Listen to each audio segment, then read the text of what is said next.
आगे देखिए दोस्तों, हम अभिवृद्धि और विकास के जो प्रमुख नियम या सिद्धांत है उनके बारे में देख लेते हैं। अभिवृद्धि और विकास के बारे में कुछ नियम और सिद्धांत है, उन नियम और सिद्धांतों को हम यहाँ देखते हैं। तो देखिए दोस्तों, पहला जो नियम और सिद्धांत है उसको बोलते हैं निरंतरता का सिद्धांत। ठीक है, कौन सा? निरंतरता का नियम या निरंतरता का सिद्धांत। यानी कि अभिवृद्धि और विकास निरंतर चलते रहते हैं, कंटिन्यू चलता रहता है। ये ऐसा नहीं है, इसके अंदर इसका मतलब ये है कि जैसे कि मान लो आज हमने बच्चा देखा 5 इंच का, तो ऐसा नहीं होगा कि दूसरे दिन वो जाके 5 फुट का हो जाएगा। वो धीरे धीरे उसकी जो है वो चलता रहेगा, यानी कि धीरे धीरे उसकी लंबाई में वृद्धि होती रहेगी, कभी कम कभी ज्यादा, कभी कम कभी ज्यादा, लेकिन एवरेजन वो चीज चलती रहती है। यानी कि ये लगातार चलने वाली प्रक्रिया है। अभिवृद्धि और विकास क्या है? लगातार चलने वाली प्रक्रिया है, निरंतर चलने वाली प्रक्रिया है, लेकिन इसकी गति ऊपर नीचे होती रहती है।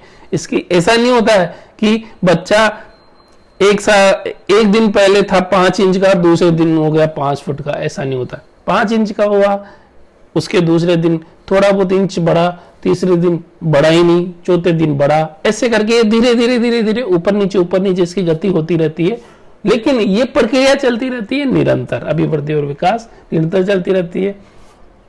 और दूसरा सिद्धांत है या दूसरा नियम है व्यक्तिकंत्रो या व्यक्तिगतता का सिद्धांत।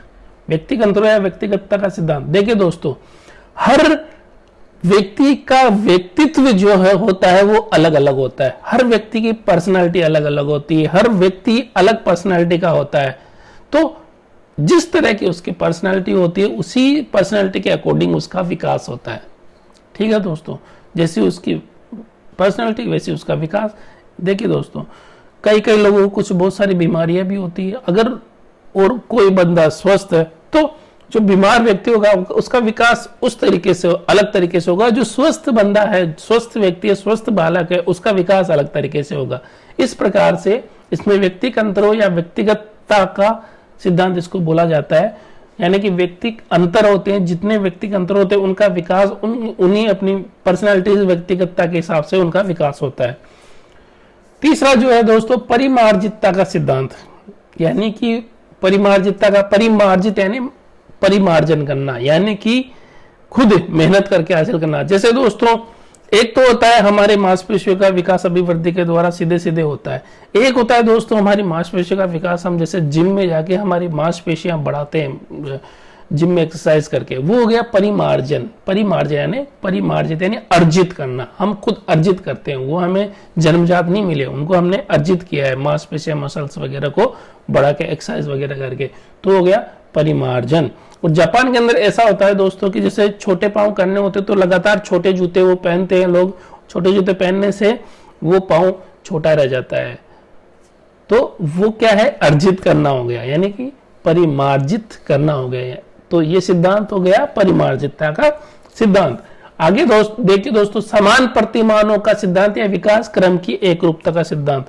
समान प्रतिमान हो गए दोस्तों, जैसे कि कोई भी प्रजाति है, जैसे कि मनुष्य प्रजाति, हाथियों की प्रजाति या पशुओं की, कोई से पशु की प्रजाति हो गई, कोई भी पक्षी की प्रजाति हो गई, उसका जो विकास होगा उसके प्रजाति के अनुकूल होगा। ठीक है, ऐसा नहीं होगा दूसरी प्रजाति के अनुकूल। उदाहरण के लिए दोस्तों, मनुष्य का जो बच्चा है वो 1 साल में उतना ही लंबा होगा जितना मनुष्य की प्रजाति के दूसरे बच्चे होते हैं। उसके जो प्रतिमान है ना मनुष्य प्रजाति के, उन प्रतिमानों के हिसाब से ही उसकी लंबाई बढ़ेगी। लेकिन हाथी का जो बच्चा है, हाथी का बच्चा भी हाथी की जो प्रजाति है उसके प्रतिमानों के हिसाब से 1 साल में उसकी लंबाई जो होनी चाहिए वो होगी। ठीक है दोस्तों, तो ऐसा नहीं है कि 1 साल के अंदर मनुष्य का बच्चा जो हाथी के बच्चे से ज्यादा लंबा हो गया, नहीं, क्योंकि वो उसकी प्रजाति नहीं है। मनुष्य प्रजाति में जो बोला जाता है कि इस एवरेजन हाइट तक उसका विकास होता है, तो वो उसी हिसाब से उसका एवरेजन हाइट का विकास होगा। और जो हाथी की प्रजाति है उसके बच्चे का विकास 1 साल के अंदर उतना ही होगा जितना उसकी प्रजाति के अंदर होना चाहिए। ठीक है दोस्तों, तो ये है समान प्रतिमान का सिद्धांत या विकास क्रम की एकरूपता का सिद्धांत। यानी प्रजाति के जो प्रतिमान होते हैं उन प्रतिमानों के हिसाब से या उनके जो विकास क्रम के हिसाब से ही विकास होता है। ठीक है, तीसरे आ गए दोस्तों चक्राकार प्रगति का सिद्धांत। चक्राकार प्रगति का सिद्धांत ये है दोस्तों कि जो विकास की जो गति होती है वो चक्राकार होती है या रिंग शेप होती है, इस तरीके से, ठीक है। ऊपर नीचे ऊपर नीचे ऊपर नीचे, जैसे एक स्प्रिंग होती है दोस्तों, हम स्प्रिंग को खींचते हैं तो ऐसी शेप बन जाती है ना, ये तो ऊपर नीचे ऐसे चक्राकार तरीके से ऐसे चक्र बने होते हैं विकास की गति में। अब चक्राकार के अंदर देखिए दोस्तों, जैसे कि ऊपर वाला जो पॉइंट होता है कभी गति ज्यादा हो जाती है, नीचे वाले पॉइंट में गति कम हो जाती है, कभी ऊपर कभी नीचे, कभी ऊपर कभी नीचे, इसकी गति इस तरीके से चलती रहती है चक्राकार, एक चक्र की तरह से, ठीक है दोस्तों। तो ये गति हो गई चक्राकार, ये नियम है इसका। चक्राकार समझ गए दोस्तों कि रिंग शेप में इसका विकास होता है। विकास की गति जो होती है या प्रगति जो होती है वो रिंग शेप में होती है, कभी इसकी स्पीड कम होती है कभी ज्यादा होती है। तो इस तरीके से चक्राकार प्रगति का नियम इसको बोलते हैं।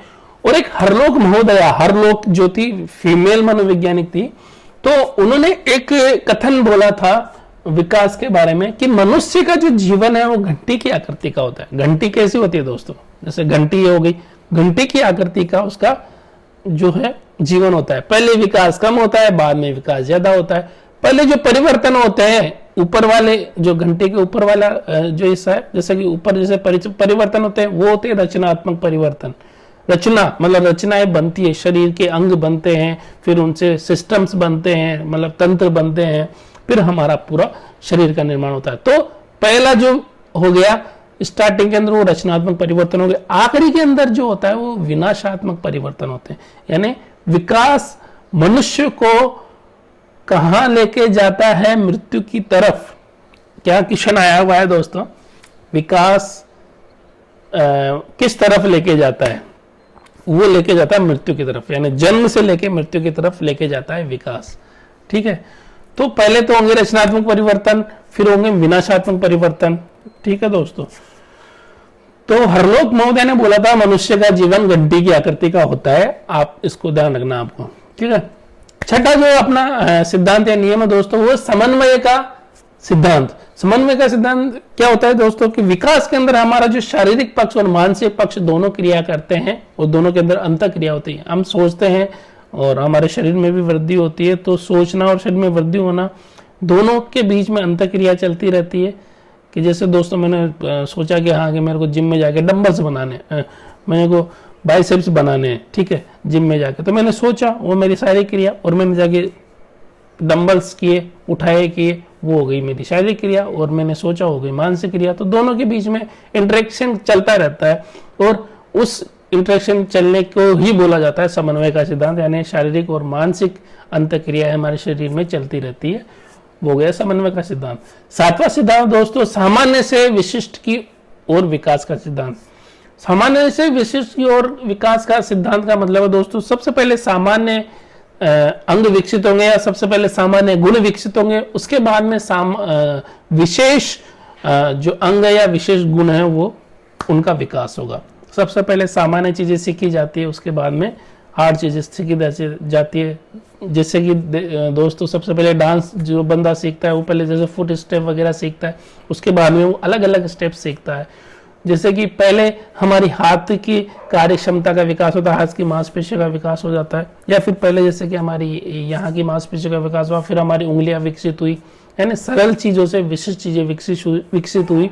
पहले हम नॉर्मल तरीके से, बच्चा जो नॉर्मल पकड़ना सीखता है, फिर विशिष्ट तरीके से अलग अलग चीजों को पकड़ना सीखता है, उसको उसकी चीजों की साइज का पता चलता है, उसकी कार्य क्षमता में वृद्धि होती है। तो सरल से विशिष्ट की ओर ही विकास होता है, ये इसका नियम है। अब देखिए दोस्तों निश्चित पूर्व कथनीय नियम या विकास की भविष्यवाणी का सिद्धांत क्या है। निश्चित पूर्व कथनीय नियम यानी कि हम विकास की भविष्यवाणी कर सकते हैं। ये क्वेश्चन आया हुआ है दोस्तों, विकास की भविष्यवाणी की जा सकती है या विकास का निश्चित पूर्व कथनीय नियम होता है। और वो निश्चित पूर्व कथनीय नियम 3 प्रकार के होते हैं। पहला है मस्त बोधमुखी नियम। मस्त यानी सिर से लेके पैर, मस्त बोध यानी सिर से लेके पैरों की तरफ का विकास, यानी कि सबसे पहले विकास किसका होता है, सिर का होता है। उसके बाद सिर के पास जितने नजदीक अंग रहते हैं उनका विकास उस तरीके से होता है। सबसे पहले सिर का विकास हुआ, फिर कानों का हुआ, फिर आंखों का हुआ, फिर मुंह का हुआ, इस तरीके से गर्दन का हुआ, फिर धड़ का हुआ, फिर हाथों का हुआ, पेट का हुआ, इस तरीके से विकास होता है। तो बच्चे के गुणों में भी विकास उसी तरीके से होता है, बच्चा सीखता है भी उसी तरीके से। सबसे पहले जब बच्चा पैदा होता है तब वो आंखें खोलना सीखता है, सिर के पास सबसे पहले आंखें खोलना सीखता है, उसको आवाजें आती है तो सुनना सीखता है, और फिर रोता है, फिर गर्दन हिलाना सीखता है, गर्दन उठाना सीखता है, फिर हाथ उठाना सीखता है, फिर चीजों को पकड़ना सीखता है, फिर बैठना सीखता है, फिर खड़ा होना सीखता है, फिर चलना सीखता है। ये इस तरीके से दोस्तों मस्त बोधमुखी नियम, यानी कि मस्त बोधमुखी नियम, यानी सिर के पास वाले जो हमारे अंग है उनका विकास पहले होगा, बाद का विकास बाद में होगा।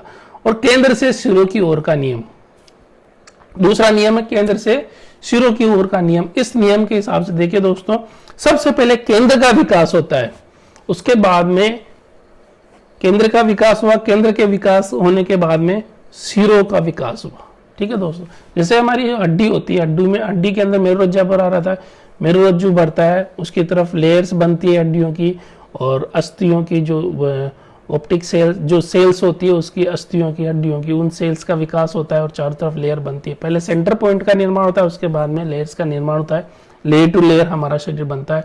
हमारी त्वचा में भी बहुत सारे लेयर्स है, तो सबसे नीचे वाले लेयर का विकास पहले होगा, उसके बाद में ऊपर ऊपर ऊपर ऐसे विकसित होता जाएगा, और जो हमारी जो स्किन ऊपर दिखाई देती है वो सबसे लास्ट के अंदर बनती है। तो इस तरीके से दूसरा नियम है केंद्र से सिरों की ओर विकास का नियम। फिर हो गया सामान्य से विशिष्ट, मैंने आपको सामान्य से विशिष्ट बता दिया। सामान्य से विशिष्ट यानी पहले सामान्य अंगों का विकास होगा, फिर विशिष्ट अंगों का विकास होगा। तो देखिए दोस्तों, जो अपना नवा नियम या सिद्धांत है इसका, वो वातावरण या वंशानुक्रम की अंतःक्रिया का सिद्धांत, वातावरण व वंशानुक्रम की अंतःक्रिया का सिद्धांत। यानी कि अगर जैसे कि बच्चे का वातावरण अच्छा होगा, अच्छी अच्छी बातें बताने वाला वातावरण होगा, तो उसका विकास उसी तरीके से होगा। जैसा वातावरण मिलेगा, जैसा वंशानुक्रम होगा, यानी कि वंशानुक्रम से अगर उसको अच्छे गुण मिले, कोई बीमारियां नहीं मिली, स्वस्थ रहा बालक, अगर वंशक्रम अच्छा है, वंशक्रम में कोई अनुवांशिक बीमारियां नहीं है, बिल्कुल सही है, उसके अच्छे गुणों को, उसका डीएनए वंशक्रम से जो डीएनए मिला है वो बहुत अच्छा डीएनए है, उसके अंदर कोई बीमारी नहीं है, कोई दूसरी चीजें नहीं है, तो वो उसका विकास उसी तरीके से होगा। और वातावरण अगर अच्छा मिलेगा तो वातावरण का विकास उसी तरीके, वातावरण के अंदर अगर अच्छा हुआ तो उसका विकास भी अच्छा होगा। तो जो अभिवृद्धि विकास है वो वातावरण वंशानुक्रम पे निर्भर करता है। ठीक है, और सबसे ज्यादा वातावरण पे।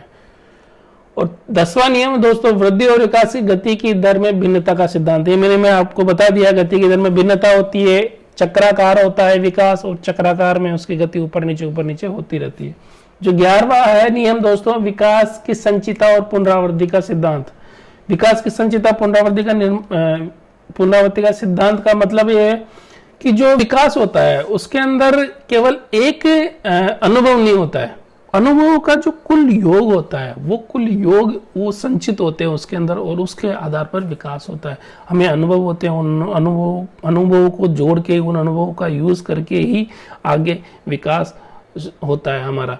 ठीक है, हमारे गुणों में उसी तरीके से विकास होता है, हमारे जैसे अनुभव होते हैं उन अनुभवों के हिसाब से हमारा विकास होता है। वो अनुभव का योग जो होता है वो कुल मिला के सारे अनुभव हमारे रहते हैं शरीर के अंदर, तो वो अनुभव जो होते हैं वही हमारे आगे विकास में काम में आते हैं।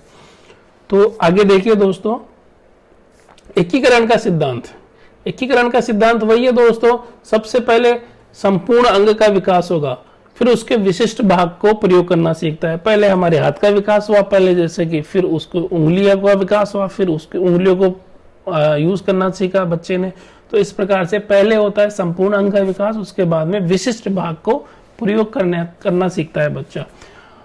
तो पहले तो हुआ संपूर्ण अंग का विकास, फिर हुआ विशिष्ट भाग का विकास, फिर बच्चा उन भागों को एकीकृत करना सीखता है। ठीक है, पहले हमारे हाथ का विकास हुआ, उंगलियों का विकास हुआ। ठीक है, फिर पहले एक उंगली यूज करना सीखेगा, फिर उसको 5 उंगलियों को यूज करके पकड़ना सीखेगा। ठीक है, यानी कि इन सबों के अंदर वो एकीकरण कर लेगा। इस प्रकार से विकास होता है। ये है एकीकरण का नियम सिद्धांत। परिपक्वता और अधिगम का सिद्धांत, यानी कि भिन्न भिन्न बालकों में परिपक्वता भिन्न भिन्न होती है तो अधिगम भी भिन्न भिन्न होगा, यानी उसके गुणों के अंदर ही विकास भिन्न भिन्न होगा, यानी कि वो उसके अंदर परिपक्वता जैसी होगी उसी परिपक्वता के हिसाब से उसका विकास होता है। अब देखिए दोस्तों, यहाँ पे हम कुछ मनोवैज्ञानिकों के कथन देख लेते हैं। सबसे पहले आए फ्रैंक महोदय। फ्रैंक महोदय ने बोला कि प्रत्येक व्यक्ति का जो जीवन है, प्रत्येक व्यक्ति की जो जीवन यात्रा है, प्रत्येक व्यक्ति की जीवन यात्रा एक चौड़ा मार्ग है जिस पर प्रत्येक व्यक्ति को चलना है। फ्रैंक महोदय का कथन वृद्धि या विकास के ऊपर है। प्रत्येक व्यक्ति की जीवन यात्रा एक चौड़ा मार्ग है जिस पर प्रत्येक व्यक्ति को चलना पड़ता है, ये फ्रैंक महोदय ने बोला था। इसके बाद में देखिए दोस्तों, गेसले ने व्यक्तिगत विभिन्नता का फैलाव उतना ही है जितना मानव जाति का। गेसले ने व्यक्तिगत भिन्नताओं के बारे में बोला कि व्यक्तिगत भिन्नता इतनी है जितनी मानव जाति का जो जैसा विकास है ना, जैसा फैलाव मानव जाति का ना, वैसे व्यक्तिगत भिन्नता का फैलाव है। तो ये तो तथ्य सही है दोस्तों, जितने व्यक्ति होंगे उतनी व्यक्तिगत भिन्नता होगी। तो गेसले के हिसाब से व्यक्तिगत भिन्नता का फैलाव उतना है जितना मानव जाति का।